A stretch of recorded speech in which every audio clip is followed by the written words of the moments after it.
7 सितंबर 2020 ये एक ऐसा दिन था जब उज्जैन के जाने माने गैंगस्टर दुर्लभ कश्यप पे चाकू से 30 से 35 बार हमला करके एक ग्रुप के द्वारा उसकी जान ले ली जाती है। आज की वीडियो में हम यही देखने वाले हैं कि आखिर उस रात इस चाय की दुकान पर एग्जैक्ट हुआ क्या था। साथ ही ये भी समझेंगे कि इस मर्डर में किसका हाथ था और ये भी देखेंगे कि दुर्लभ कश्यप इतनी कम उम्र में ही या ये कहूँ कि 20 साल की एज में ही आखिर ये इतना बड़ा गैंगस्टर बना तो बना कैसे। तो चलिए शुरू से इस कहानी को एनिमेशन के जरिए से समझते हैं।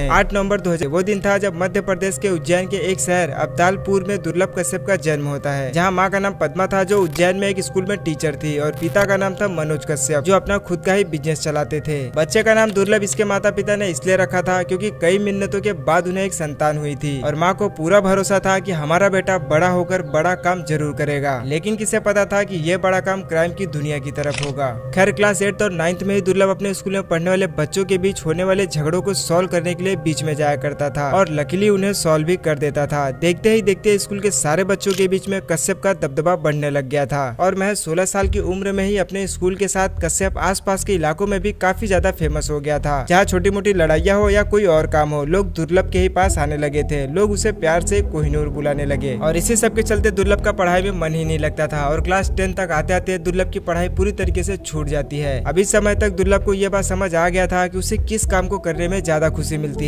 और अब दुर्लभ की सोच ये बन गई थी कि उसे उज्जैन का या ये कहूँ कि गैंगस्टर की दुनिया का सबसे बड़ा डॉन बनने की इच्छा उसके दिल में आ गई थी। खैर ये वो समय था जब एक रैली के दौरान दुर्लभ की मुलाकात ऐसे ही क्राइम करने वाले लोगों से होने लगी, जिसमें सबसे खतरनाक था ये हेमंत वाड़िया उर्फ बौखला। अब इस बौखला से मिलने के बाद दुर्लभ ने फिर कभी भी पीछे मुड़कर नहीं देखा और पूरी तरीके से अपराध की दुनिया की तरफ अपना कदम आगे बढ़ा चुका था और इन्हीं सब के चलते उसने अपनी एक खुद की गैंग भी बना ली थी जिसका नाम था डी कंपनी। और दुर्लभ की सबसे खास बात ये थी कि दुर्लभ अपने खुद के काम धंधे की एडवर्टाइजमेंट के लिए एफबी का इस्तेमाल करता था, जहाँ ये कुछ इस तरीके की बातें अक्सर लिखा करता था कि अगर किसी को किसी तरीके का काम करवाना हो तो हमसे संपर्क करे, अब चाहे वो किसी की हत्या ही क्यों न करनी हो। और फेसबुक का ही इस्तेमाल करके वो ऐसे लोगों को अपनी गैंग में शामिल करता था जो अपने इलाके के डॉन हुआ करते थे या फिर उस इलाके के सबसे खतरनाक गैंगस्टर कहे जाते थे। ऐसे करते करते करीब 3000 से ज्यादा लोग इसके संपर्क में आ गए और धीरे धीरे भारत के हर कोने से युवा इसे पसंद करने लगे। लेकिन इस पूरे गैंग की जो मेन कमांड होती थी वो हेमंत वाड़िया यानी बौखला के हाथ में होती थी। खैर इस गैंग में शामिल होने के लिए दुर्लभ अपना एक ड्रेस कोड भी बनाया था जिसमें माथे पर तिलक, आंखों में सुरमा, कंधे पर गमछा रखना होता था और इसने ऐसा इसलिए किया था जिससे आसानी से पता लगाया जा सके कि ये डी कंपनी के लोग हैं। और सीधी सी बात है कि दुर्लभ को भी ज्यादातर लोग इन्हीं कपड़ों में ही पसंद करते थे। इसके बाद अब आता है इस स्टोरी का मेन पार्ट। देखो फरवरी 2017 ये वो दिन था जब पुलिस ने पहली बार कश्यप पर मामला दर्ज किया था, जिसमें कश्यप पर एक लड़के पर चाकू से हमला करने का था। हालांकि ये हल्का फुल्का ही हमला था, इसमें किसी की जान नहीं गई थी। लेकिन फिर सेकंड गिरफ्तारी जो हुई थी वो थी 12 जनवरी 2018 को। पहली बार कश्यप को किसी के हत्या के लिए उसे और उसके दोस्त राजदीप को जेल में लाया गया था, जिसमें सचिन अतुलकर ने इन दोनों लोगों के साथ ही इनके टीम से काफी लोगों को गिरफ्तार किया था। और इसी बीच दुर्लभ कश्यप सोशल मीडिया पर भी काफी ज्यादा फेमस हो गया था, क्योंकि जब पकड़े जाने के दौरान एक रिपोर्टर ने ये पूछा कि तुम में से कश्यप कौन है, तो हाथ उठा के बताने का ये अंदाज युवाओं के दिलों पर छा गया था